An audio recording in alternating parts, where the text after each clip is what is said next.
And we are live. I don't know, I have to say that every time. I'm so excited when we get started, but we are live, dear. Well, thank you so much. Because I think my computer starts a couple seconds after you say it. But Right. Yes, welcome everyone to another Facebook Live with Dr. Nelva Bryant.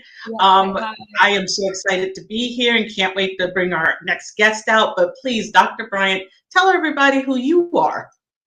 Okay. Hi, everyone. I'm Dr. Nelva Bryant. I'm a veterinarian, and I work in the airline industry. I actually work for Delta Airlines. I'm on staff to help review and revise the policies for animal transportation. Very important role, and I'm very excited to have that role to share and hopefully help have an impact on animals getting to their destination safely. So that's my ultimate goal with Delta. Outside of that, Greta and I have been working together developing When Pets Fly over these past few years. That was initially developed because I saw there was a need for pet-centric travel education. We're lacking with that out there right now, folks. Folks don't know what they don't know, and you don't know what to do to prepare your pets for air travel. Aside from you need a health certificate, you need to get a crate and then make your reservations. But gosh, guys, there's more steps in between that you need to do and focus on to ensure your pets get to the destination safely. And you can't put all the responsibility on the airline. Again, there's stuff that you can do. So that's what I share with When Pets Fly. Greta, I'm going to take a little break. Please introduce yourself and let us know what you do for When Pets Fly, because honestly, I feel like I can't do everything. I can't do it all by myself. I need help, and you've been a great help for me. Well, let's see. Hello, everyone. My name is I'm not a doctor. My name is Greta Russo. You could be maybe an honorary in time if you want, but not yet. Yes. Well, I'm your honorary pet parent in the conversations. My name is Greta Russo, and I work with Dr. Bryant in helping to share her messaging to everyone, and that includes veterinarians, animal transportation professionals, pet industry professionals, and pet parents. So there is just so much information to share. It's been a joy to watch Dr. Nelva as the only veterinarian in the airline industry to be on the inside and do, she's got a huge task for all of us, and that's to change archaic policies and procedures and change everything to be a animal-centric view so that not only passengers are getting to their destination safe, but also the animals above wing and below wing. So that is my role as her right-hand lady, and it's been a joy to be on this adventure. Definitely. I love you. Honestly, like I said, you're a great help for me. Just want to share with some folks some current things that we've been doing. Well, actually, Greta was away for the past 2 sessions. To be honest with you, she put me on the spot and scared me because she usually is a tech person and makes sure the tapings and everything is perfect. But I found out that actually I'm very well capable of doing it. But you know what? It's no fun without you, Greta. Honestly, I'm able to do it, but I still love you being here with me, the process and everything. So I'm happy you're back. I know you're going to be in and out again with other experiences or duties that you have in your other roles, but I'm glad you're back today. And I will say it out loud here again. I love Greta changing her color. It is beautiful as far as I'm concerned. It looks so attractive on her. It brings out her face and features. So it looks very pretty, Greta. So that's it. So we have a new look with everything else, and Greta has a new look too. Awesome. Oh, thank you so much. I appreciate that. Well, we were busy. Yeah, we were busy these past weeks. So last week we were in California, in Los Angeles at Pet Connect. Greta and I were there. It was awesome. And then I moved on to DVM360 Fetch and did presentations there. Man, it was an amazing week last week. A lot of positive things happened. Want to share some of that, Greta? Sure, absolutely. So, I was with you in Los Angeles as we attended the Pet Connect Summit. That was one of the best conferences that I have been to and now I'm coming from a different angle from you as because for me, it was great for business.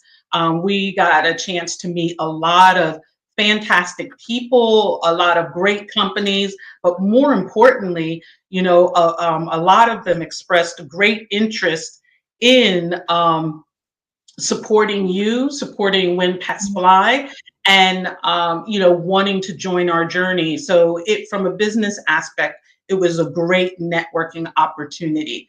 And a lot of great conversations. Now, I want to bring this up, Dr. Bryant, not because I'm dwelling on this, but I want people to chime in, because sometimes you only know what's in your circle or your world. So maybe what I heard is true, but I just didn't hear it yet. So I'm going to put it out to the audience, and you let us know in the comments. So what had happened was there was this panel. Actually, there was a dog panel that another friend of ours that was there, she didn't like what they were saying. But then they had a cat panel up there. So I'm speaking to my cat parents. They were saying that things I just didn't agree with. Like, for example, pet parents do not like to be called cat parents. Dog parents don't like to be called dog parents. And the animals don't like to be called our fur babies and stuff like that. They're saying that they said that we are insulting the owners and calling them that. So that I want people to chime in on, are you being insulted when you're referred to as a cat parent or a dog parent?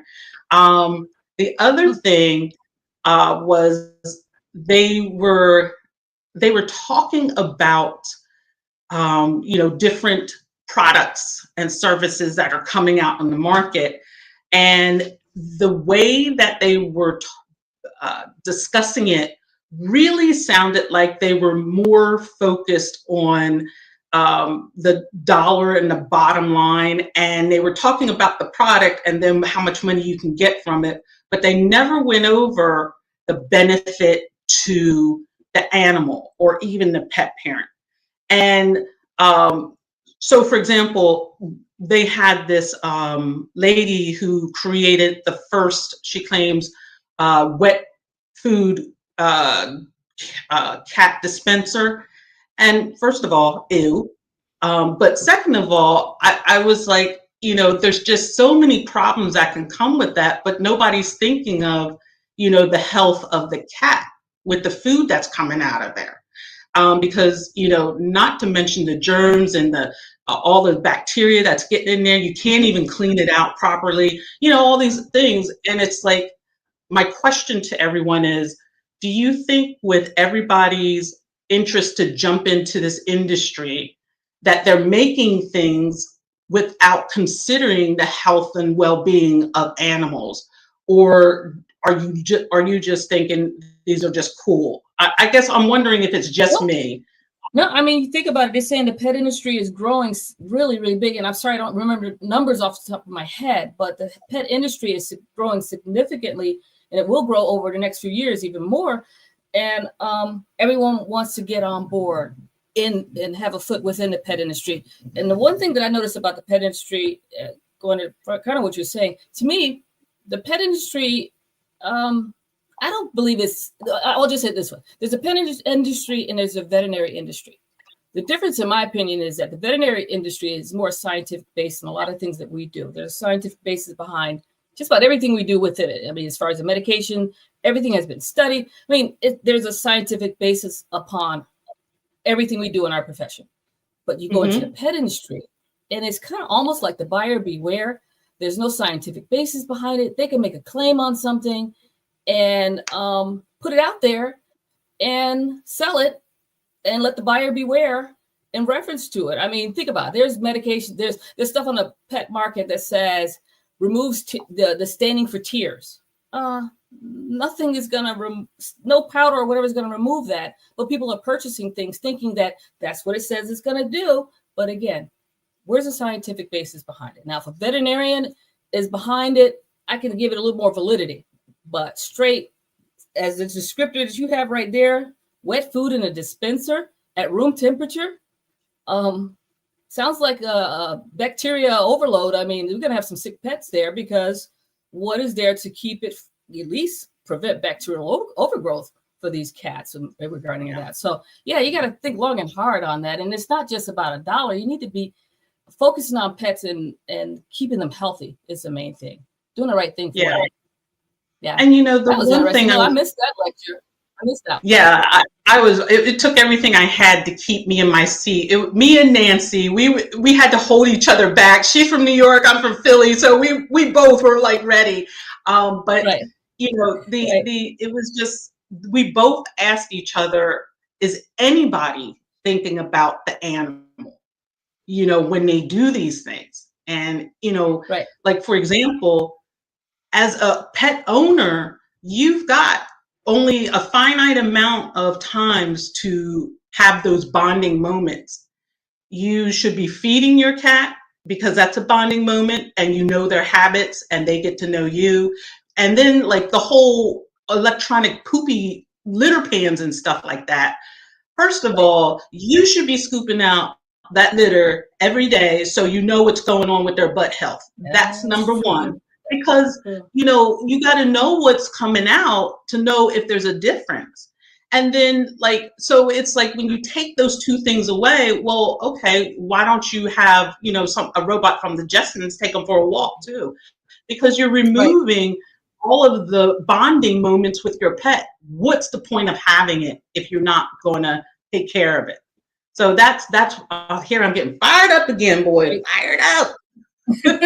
Great points. No, that meeting was very interesting. I'm hoping we go again next year with it and be able to participate more with it. And who knows, again, you know what, you should, I don't know if you received a survey or comments for that meeting. Maybe you should bring some of those things up and just give the suggestions or your thought from your perspective, what it was representing, and I would hope that's not what they're want to focus on, is just about the $1. I would hope they would more have the pets in mind in reference to that. I thought about it, but I just deleted it because I want them to invite you back. So I don't need to. Got it. Well, like I said, my remainder time of being in Los Angeles, I was down in Long Beach, and I made 2 presentations at DVM360 Fetch, and I'm so thankful for that, just for the opportunity to share the information within my the veterinary community, basically there. And I feel like I wouldn't have had that opportunity if it wasn't for our next guest coming on, Dr. Adam Christman. You know how they used to say James Brown was the greatest showman or whatever on earth? I swear to God, oh no, he was the hardest worker. You're the hardest working veterinarian I know on earth. I'm just blown away with Adam Christman, with everything he does. Dr. Adam, I can see him working out in the morning, which reinforces I need to get my honey up and start going more. I see him with his TikToks or Reels and all the things, which is telling me, now get your butt going and doing more than I'm doing. So I don't see it as I see it as an inspiration to keep going forward by watching him. And I'm really inspired and then thankful that he recognizes what I'm doing and what we're doing with When Pets Fly. So he is our guest, Dr. Adam Christman. Please bring him up to the stage so we can get going for him. Absolutely. There we go. Hello, Dr. Christman. Hey, friends. How are you? Great. How are you? Good. Welcome to the show. We love you. You know that. We love you. Love you right back, too. It was so good seeing you last weekend already. But so good. Yeah, it was really good. A good connector with us too, because I didn't know you knew my classmate Dr. Georgette Wilson very well, but that's our connector there too, with that as well. She loves you, speaks highly of you as well too. But that's a connector that we have with this, which again, I think highly of her, and I definitely think highly of you. Oh, thank you very much. That means a lot to me, really. Well, they always say your network is your net worth, so always building out your network and seeing how you can grow. It's similar to what you were doing with that Pet Connect. I mean, that's fantastic. Great work you're doing in there. So thank you for doing all that. Well, Dr. Christman, we don't have a bio to read for you. So if you could please introduce yourself to everyone. You know, we're going to do things a little differently today. We're just going to wing it. So yes. Take it away. Winging is my middle name. This is how I get by with everything that I do. Good. But, yeah, thank you so much. So I'm the Chief Veterinary Officer for a company called DVM360. So it's a national publication for veterinary professionals to maintain their continuing education needs. And then just where Dr. Bryant was, we have multiple regional veterinary conferences throughout the country. So to those who maintain our license based on the state in which we reside in, whether we're veterinary technicians, practice managers, veterinarians, or just wanting to learn more. And so I help oversee all that content strategy, the podcast we have, the Vet Blast podcast, and of course, also our social media and a lot of other offerings that we do with webinars, and the list goes on, really. And I love it. I'm honored to be in a space where we can really make actionable change right away, which is great. And so it's digestible education, practical for veterinary professionals. And then on the other side is my personal brand, where I really love to help educate the pet parents that tune in. So leveling them up and learning more about how to be a pet parent while doing it in a fun way with my dachshunds too. So I'm a proud doxaholic to 4 of them. So yeah, that's how old are your babies? So they range in ages from 13, 7, 4, and 1. So maybe another one on the horizon. I don't know. Really, what am I, John and Kate plus 8 dachshunds? You know, I don't even know what I'm doing. Feel like another one. That is fantastic. That's and good. Thank you so much for telling everybody how fabulous you are.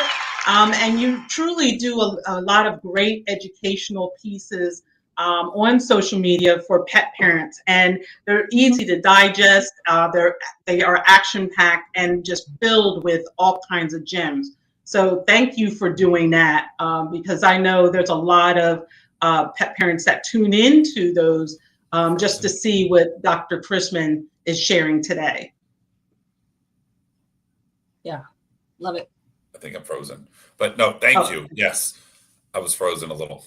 Yeah, no, thank you. I love to educate the pet owners of all different ages. You know, I was just out to dinner last night, and this family comes up to me and she says to me, she goes, "Are you Dr. Christman?" I said, "Yeah." And she's like, "I don't know you, but I know you on TikTok. My daughter loves your education and she wants to be a veterinarian." And so that's awesome. She watches the show. She's 10. And when I say show, I don't know if you know this too. I don't know if you know. I've been going live on TikTok every night for 5 years. So I rarely miss a night. And so I will get somewhere between 5,000 to 10,000 pet owners or whoever comes through the room.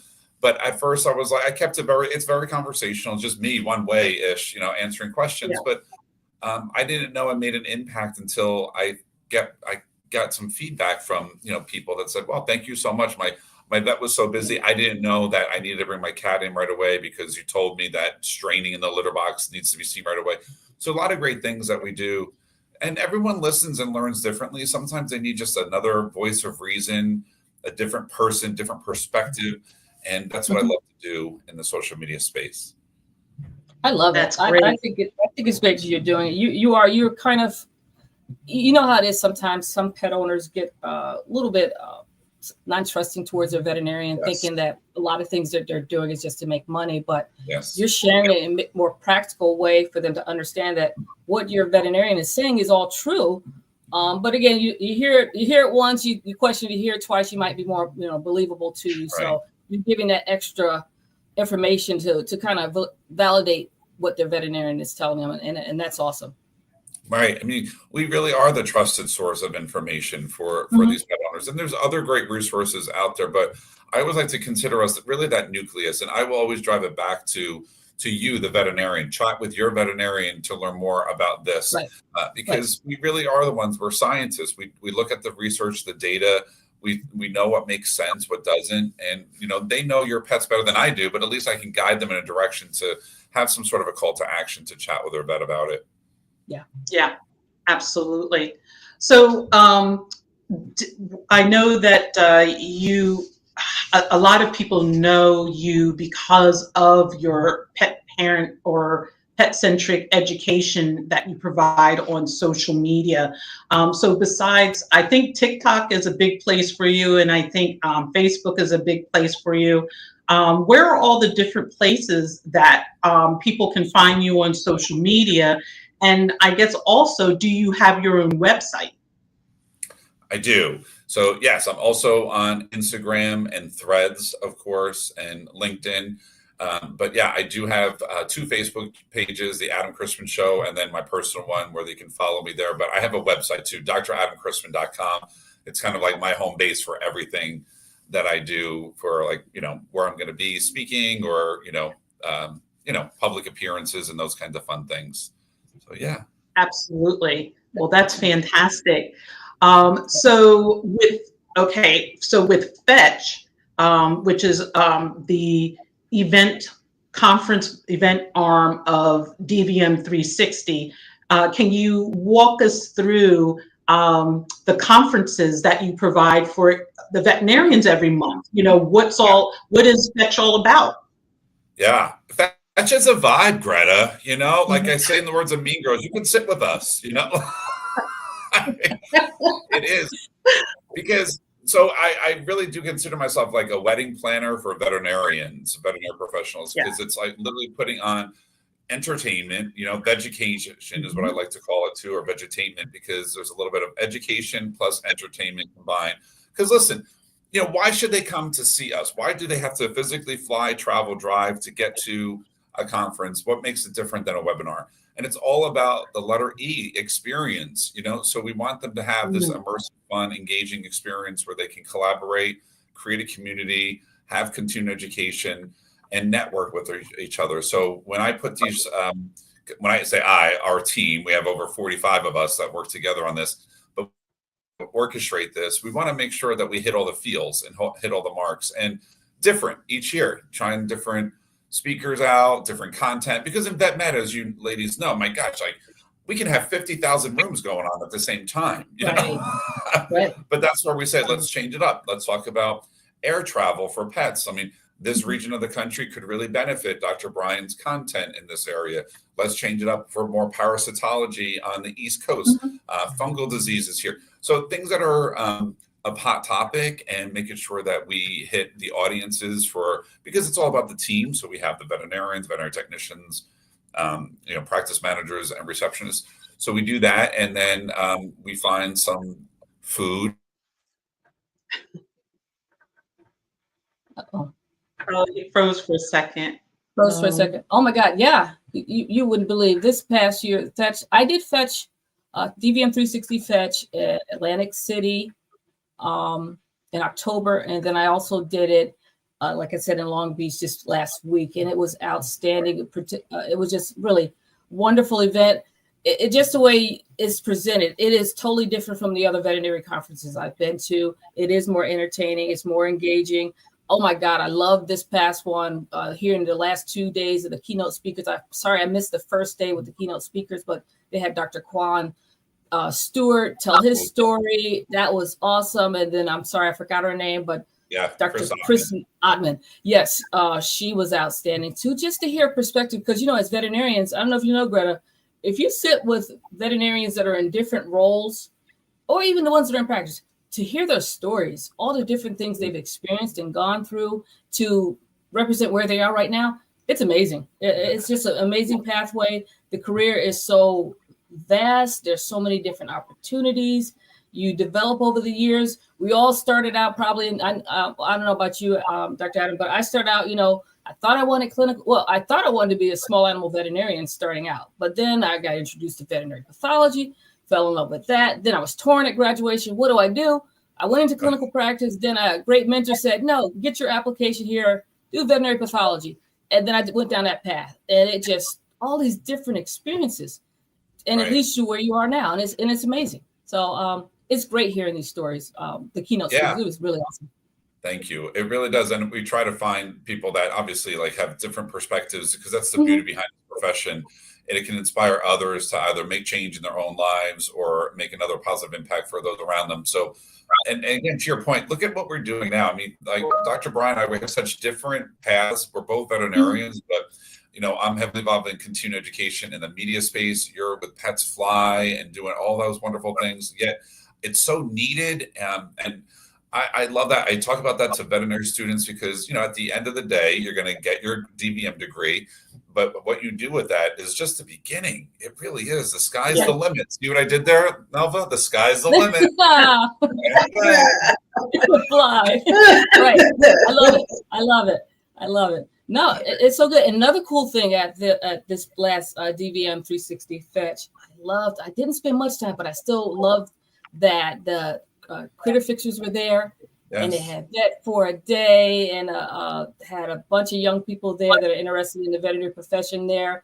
I was able to introduce myself and share my background a little bit with them, and I was really surprised. I had two parents come up to me afterwards to say, "Hey, you've done some interesting things." And wait, and let me share another thing. Dr. Adam did, you would love. Dr. Wilson was there also. Dr. Georgette Wilson was there too, and she introduced herself. And then a little bit later on, I introduced myself. And then later on, Georgette came up to me and said that we have the same kind of way of trying to share the profession that is wide open, so many opportunities. If you don't have an opportunity and you see a need, you can make it. You can find it. You can make it. And I was just like, I think it's because we're classmates, and it's just something. I'll just tell you, my veterinary class of 1993 for Cornell University, it's an amazing class. Honestly, we've all it's amazing. Georgette is probably closer than others. I haven't gone to many reunions, but I look at the ones that I've kept in contact with over the years. Amazing. So, but it's interesting. We had that same kind of topic coming out of our mouths at different times, but with basically same point. Right. It's amazing. Yeah. It's excellent. Yeah. So, Dr. Christman, with Fetch, if I understood what you were saying correctly, not only veterinarians, but the office manager, the vet techs, they can all attend this as well. And I also wanted to ask, I know we actually had a DM on IG once that asked if pet parents could attend, and I honestly didn't know how to answer her. So can people not even veterinarians attend? Yeah, this is where my big goal is heading into. The short answer is no, not yet. But the longer answer is why not? Because I think I come from a background where I say this wholeheartedly, and I'm so glad my team supports me on this, is that we do not like to deprive education, period, end of story. No one should be deprived of any sort of education if they want to level up. So what if that looks like if we do a day before or a day after where you get to meet the veterinarians, and we can give lectures that would be dedicated towards pet parenting, because the content that we have is very high level scientific. Some may love it, but it might be over their heads, but we can change it up. They're there anyway. How amazing would that be to have some pet parents to come through, walk the exhibit hall, learn about things? Because when they say, you guys are so expensive, spend a weekend with us, see what we're doing. We're investing in our education for them, as well as these products and services, so they can see value behind the why. I think that's so important. And I do think we're going to get there. So that's good. That's a great idea. It is, because we had the idea too, Dr. Adam, that we were thinking about eventually in time having a pet travel expo where we can actually have veterinary professionals and, of course, our pet owners attend and share pet travel education with them and to focus on the pet so they can understand the whole process better. Right. Why not? Because how many times, like if you think about, for example, we talk about Cushing's disease. This is just a classic example. You see elevated blood work values and you go through all those steps and that, okay, this is going to be a long conversation I'm going to have with the pet owner to work up this test. But what if they already know that? they already knew about that information ahead of time. They know that the next steps are going to be to either run the low dose sex or whatever it is that they need to know. But I think empowering the pet owner, and I'm telling you, 2025 is going to be the year of the pet parent for sure.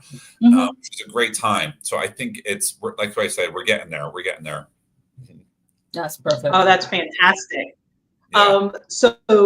Let me ask you this. So one of the things that Dr. Bryant and I have been having long conversations about is Dr. Bryant creating an educational series for different audience, of course, pet parents being one, but the veterinarians being other, because in the travel process, the veterinarian has a touch point in this where they, the accredited veterinarian has to sign off on the pet travel certificate, but not every veterinarian is an accredited veterinarian. So we there's like there's a high demand and there's a low supply of those specialized, they're not even specialized, but those accredited veterinarians. And so we were throwing around the idea of, Dr. Bryant giving sessions on the benefits of being an accredited veterinarian, why this would be great. And we've also been playing with the ideas, what would be some great tools to help veterinarians, because she's pointed out that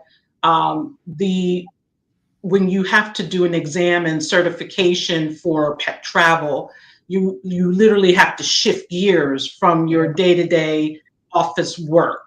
And so I say all that to say, Dr. Christman, if you were, and you can be, if you were a part of our little panel discussion of how can we make or relieve the stress of having your veterinarian work with an accredited veterinarian or become an accredited veterinarian, what are some things that you think would be a great asset for Dr. Bryant to talk about in her sessions?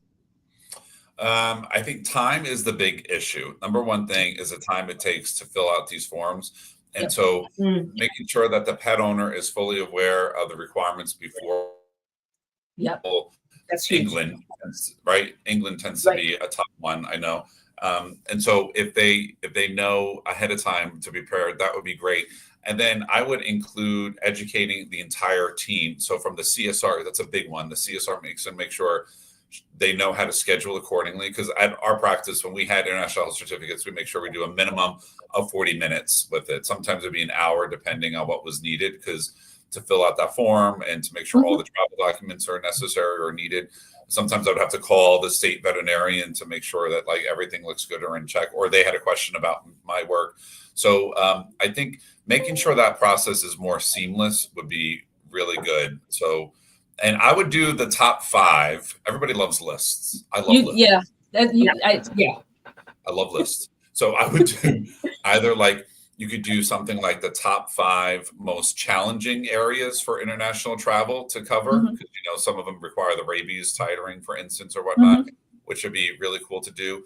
And then like a really nice algorithm. If not this, then this. If this, get this. And that could be like a PDF that you can create, that they can like hang up by the phones or whatever, so that the teams have something. But that's just high level. No, that's a perfect suggestions there, and I'm sure it works very well for you, and probably other veterinary offices should also apply something like that as well.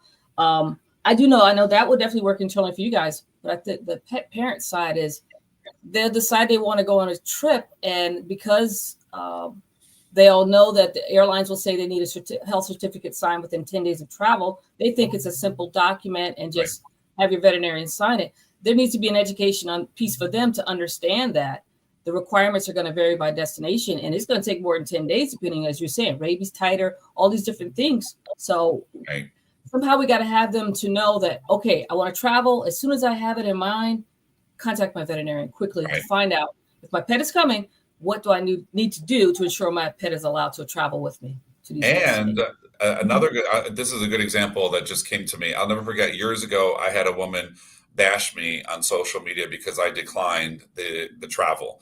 This dog was in stage 4 congestive heart failure, and I was not comfortable whatsoever sending this dog out of the country for traveling. And I said no.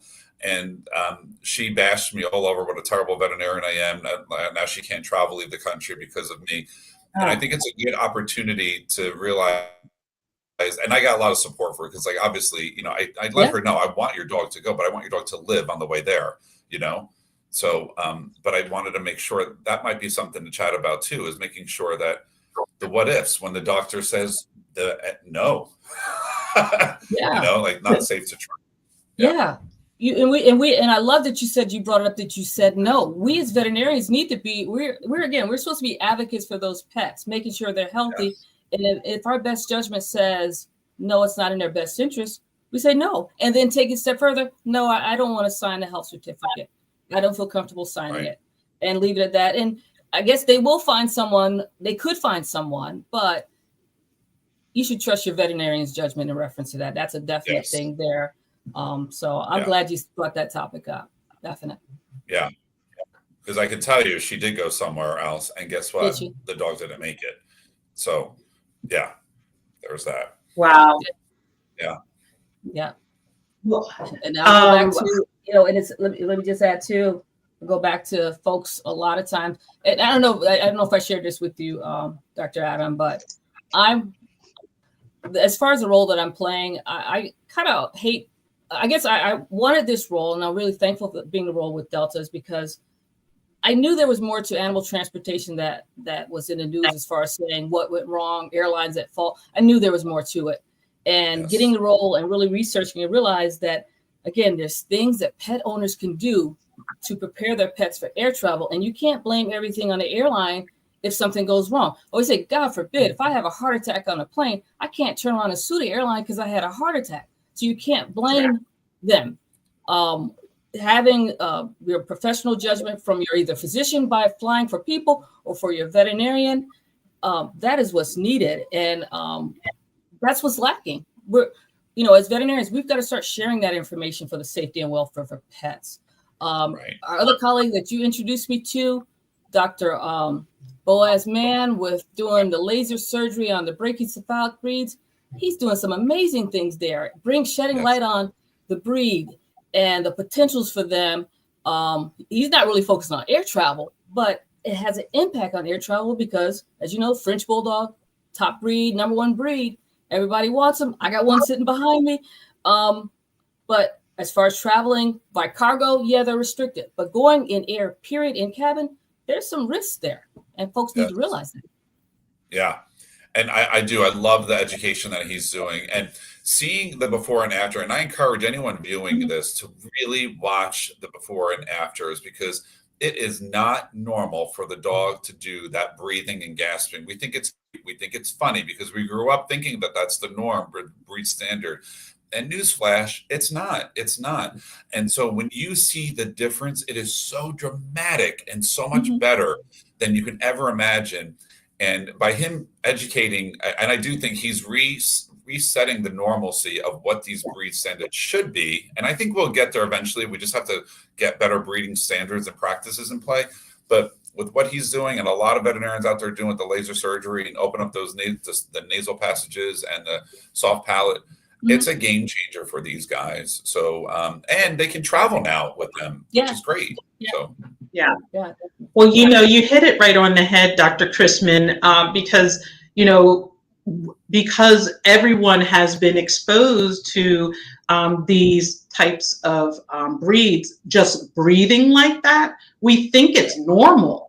You know, oh, they're supposed to sound like that, or that's nothing new. Not even considering there might be something wrong. So, you know, what I absolutely love about Dr. Boaz Mann is the fact that he's saying, hey, folks, that's not normal. And we can do something about it so that they can live a healthier, happier life.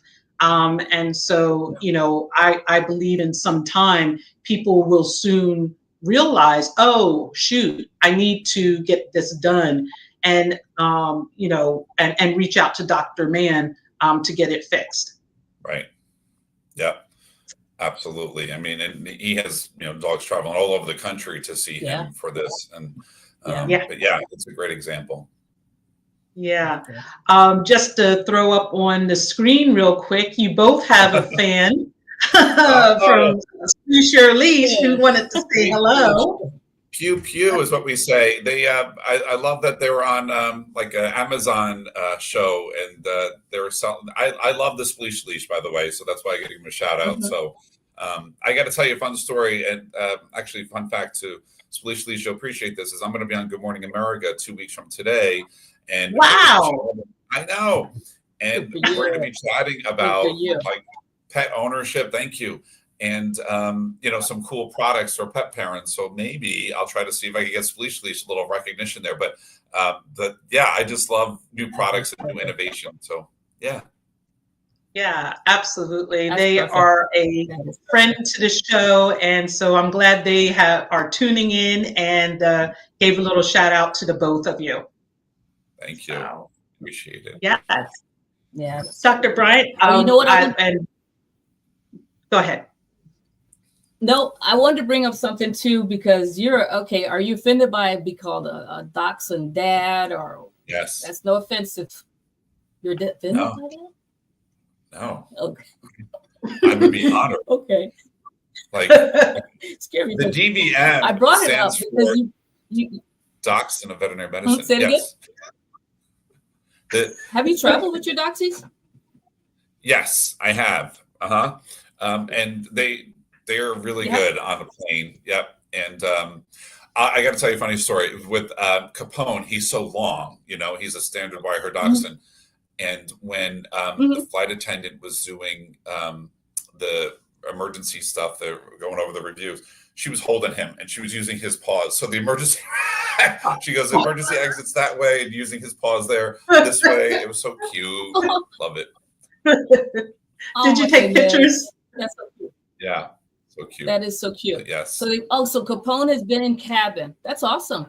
I was just thinking, I'm sorry. I'm still, no matter what, always trying to relate something to pet travel for folks to understand and learn. Cool thing about the interesting thing about dachshunds, as you know, is their conformation, their body. They have a long body. Folks have to realize too, when you're, it does matter too. Capone went in cabin. Imagine he was in a soft-sided carrier. Was it difficult to find one that fits him? Because he's long, right? Yes, it was. But what was it? His breeder was great. Like there was like the standard that you get or whatever the crate. I forget it was a collapsible one that I had for him that meets the standards. But yes. Good. Yeah. What I want to bring it up though, at least for those folks that have dachshunds that are potentially going to go by cargo. Be aware that a lot of the pet travel crates in the commercial market will market them by the weight of the pet. But that definitely does not work, because who knows? Capone is how much is Capone weigh? He's 35 pounds. Yeah. 35 pounds. Can you hear me? You frozen? Oh. He's 35 pounds?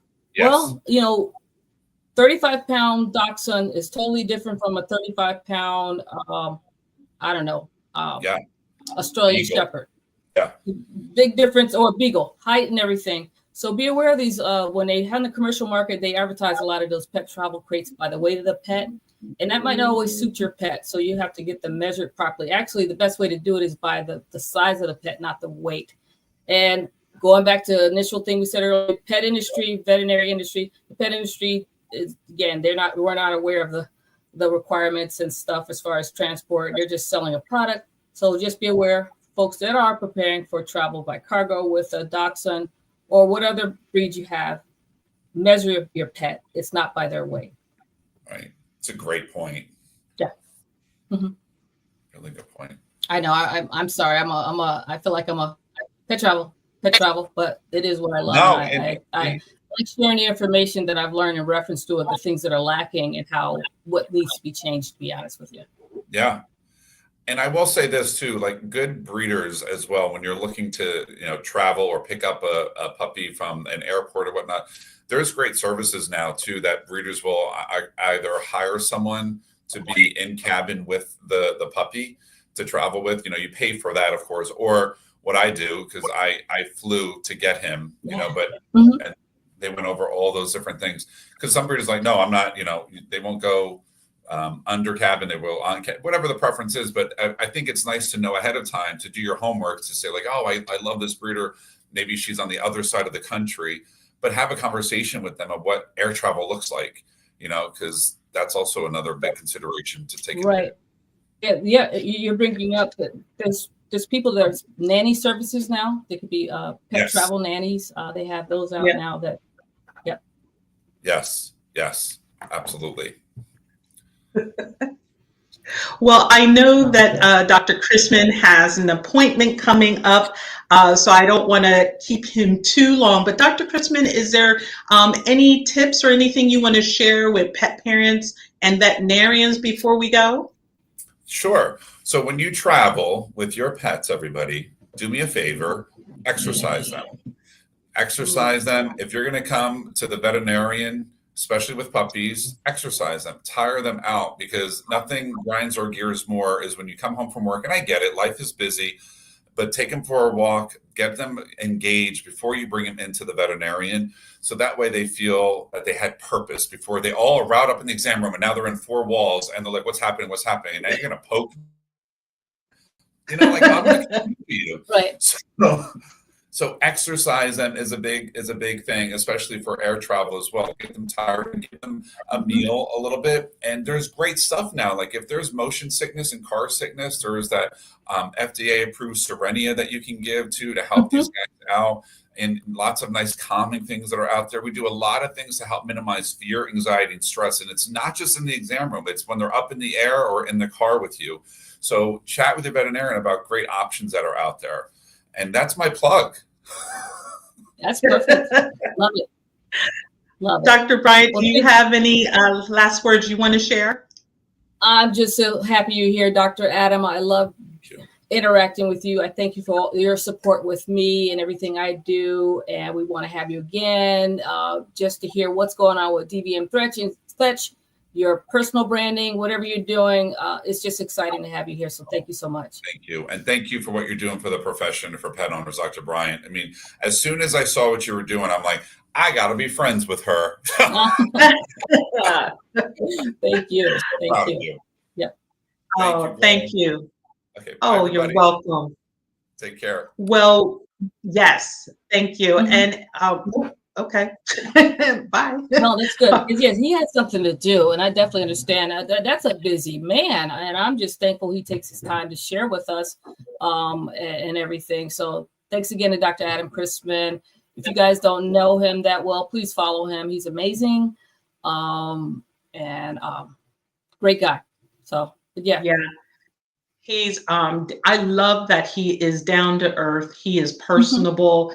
Knowledgeable, very respectable. And it doesn't matter who you are, whether you're just a regular pet parent or you are a celebrity that is also a pet parent. He treats everyone the same.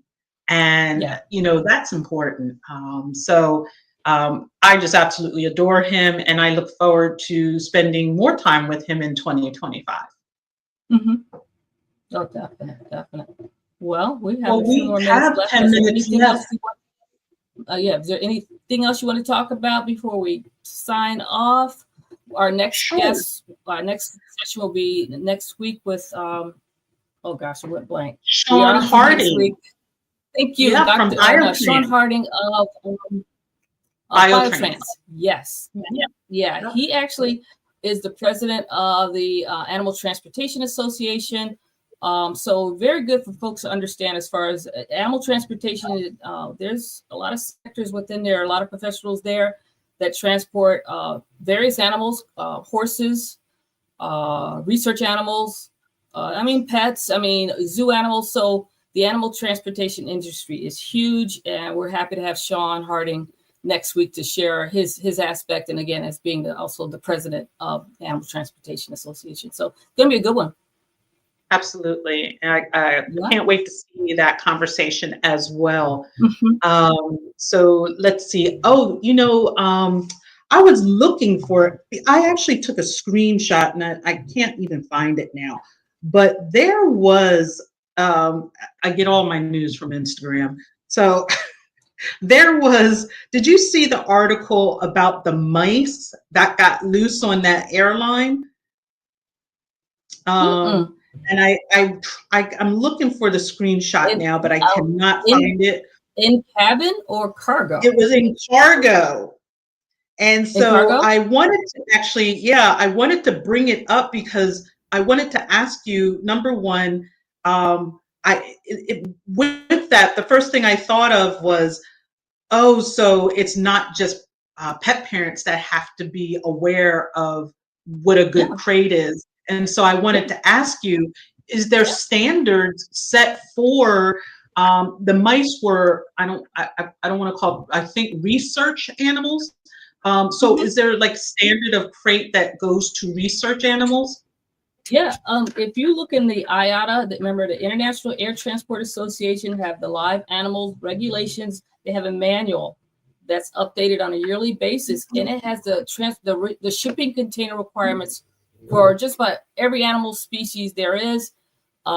It does not contain for every species, but you can extrapolate for some, but it's there. So as far as research animals being transported by cargo, we don't allow them unless they're in a container that complies with IATA LAR for that animal species. So extremely important. These shippers, for those, they need to be aware that for the animal safety, preventing them for being, breaking out during transport. I do know some airlines refuse to transport research mice, and that might be the reason why, the potential of them getting loose. But again, comply with IATA LAR. And if it actually, Tristan that we had on there a couple months back, Tristan Bradfield from, he's our IATA guru. He says if an animal breaks out of the container during shipping, it was not IATA compliant. So. Oh, yeah. And I kept thinking, how do mice break out? I was thinking, how do mice break out of a cage? Because, you can imagine a dog breaking out. But I was like, what is going on? Gnaw, remember, think about it. They like to gnaw. They like to chew. And if it's a material that they can easily chew through, there you go. A lot of these containers are actually for research animals are lined with metal mesh, so they can't chew through them and get out. So you have to make sure they're in a compliant container for shipping. And again, mice, rats, could be snakes, could be iguanas, could be an orangutan or some Arctic wolf. They're all container requirements for them. You don't want them break out of that container during transport. So they must be in an IATA compliant container for that animal species. And common misconception from, I was surprised as a zoo brought up, they thought that if it's a compliant crate, like for pets on the commercial market, saying it's airline approved, they assume that meant across the board for all animal species. It's like, no. That's not the case. So that's approved or compliant, you could say, for dogs and cats. Now you put a bobcat in there. You see the risk there? You got a bobcat that's very stronger. They got claws and they got teeth. No, they must be in something that's actually metal lined because of that potential of them breaking out. So it's very important. IATA is amazing. Honestly, the more and more I've learned about it, I'm really fascinated that they've developed these standards for transporting animals by air, and also some of their standards can be used for ground transportation as well.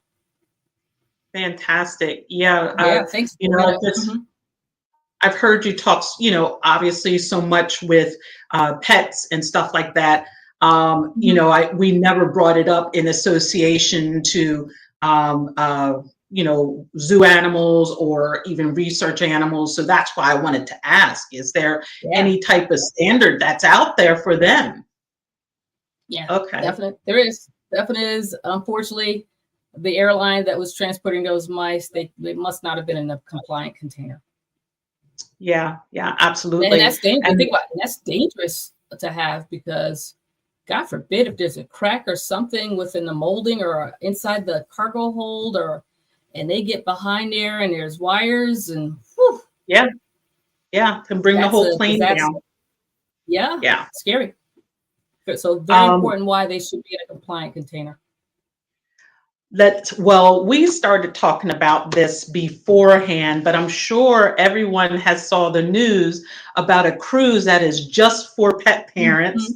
So I know you were checking on that today. Why don't you tell us what you saw in your research? I tell you guys, I was a little bit nervous when I heard the story because I was thinking, oh my God, 250 dogs on a cruise.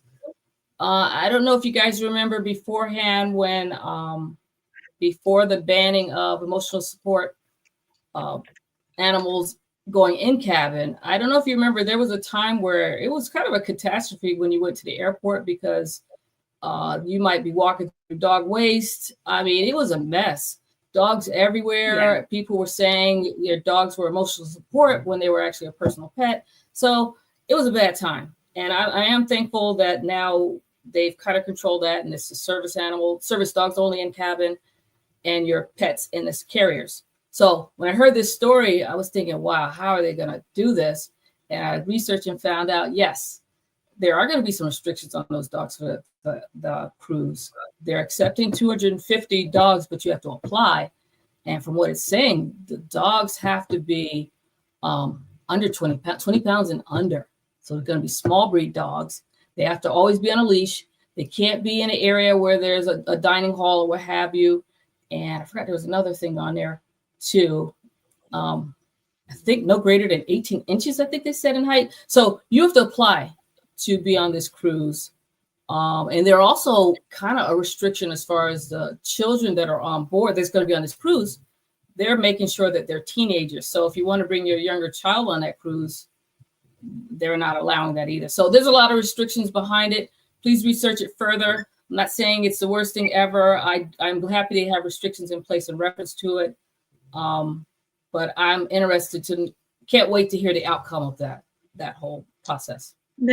Now this cruise you're talking about, it's not a trip around the harbor. Is this one of those overnight type cruises, like a carnival? You know what? I'm sorry. I don't remember where they were going to. And that's something that for pet owners that are traveling, I don't think it's just around. I think it's going to be to a destination and back. Be aware for your pet owners, if you're going to be traveling with your pet on a particular cruise like this, every country that you go to on that cruise, and if you plan to get off, you're going to have to make sure your pet meets the requirements of that destination country or that wherever you stop. So it's going to be, sounds like a great opportunity, right? Sounds like fun, but it's going to be a challenge for those pet owners those dog owners, because you're going to have to get documentation. If you intend on getting off that cruise at any point, and whatever this place you decide, you have to meet the destination requirements with your pet. And as we mentioned briefly earlier, you need an international health certificate. It may take time to get everything in order. So for our pet owners that are definitely considering applying and hopefully you get accepted, realize there's going to be a lot of work in between to get prepared for your pet to travel with you. We're here to assist you if you need it and provide guidance as far as international travel and the requirements for those destination countries. Definitely, we can provide assistance on that, but it's not going to be as simple as you think because you're going to be traveling most likely. And I'm sorry, I should have said Margaritaville. So I don't know. I didn't pay attention to locations, but either way, if you leave the United States and go anywhere, you're going to have to make sure your pet meets the requirement or your dog meets the requirements of that destination. And again, if it's multiple locations, each place, you have to make sure it meets the requirements. So it's going to be a challenge. Like I said, I can't wait to see the outcome of it, but it's going to be a challenge really if you really want to do this with your pet. Yeah, absolutely. Well, as you mentioned, anytime you go anywhere with an animal, you have to have the pet health certificates and go through that process, whether it's by ship or by plane. any pet that is coming into a country, and even into our country, the United States, you have to have a pet health certificate. So you just jarred my memory of that. Again, I was saying going to those destinations, but don't forget, you have to come back to the U.S. and you can't just say your dog is a U.S. dog. That is not going to be sufficient. You have to make sure your dog meets CDC's dog importation regulatory requirements upon entry. So, a lot of work for those who do want to transport their pets on this type of trip. It's going to be a lot of work. Yeah. Well, we're in the height of travel season. So again, everyone, if you want to make an appointment with Dr. Bryant to discuss further specific information about your pet that you want to have travel, please go to the website and go to the contact page and set up an appointment so that you can have a consultation with Dr. Bryant. Other than that, I'm hoping you are having a great end of your year with the holiday. I'm hoping that you enjoy your time with family and friends, and definitely your fur babies. I'm hoping that we get to see all of you in the new year, 2025, so you can go on this adventure with us some more. Dr. Bryant, is there any last minute words you'd like to say to everyone? Definitely. Nope. I'm excited to be here. I want to thank everyone for listening in and watching us and supporting us. Honestly, thank you so much. 2024 has been fabulous. I know we have one more session. Please tune into that next week. But thank you all for your support this past year and the years prior. We're looking forward to a great 2025 and you coming along with us. So thank you so much. Absolutely. Well, everyone, we are signing off for today. Thank you for tuning in earlier with Dr. Adam Christman. He is truly the Pet Parents veterinarian. Make sure you follow and him on his social medias. Make sure you follow him on DVM360 and Fetch. We are, you pulled it up. Isn't that your mom? Mama. Hey, thanks, Mom. I love you. But we look forward to getting through the holidays and seeing you next year. So it's time for us to sign off, but thank you. And again, happy holidays to everyone. Yep. Thanks. Bye-bye. Hey, Rochelle. Rochelle, sorry. Thanks. Okay. Well, everyone have a great day, and we'll see you next Friday. Mm-hmm. I am signing us off. I swear I need a new computer.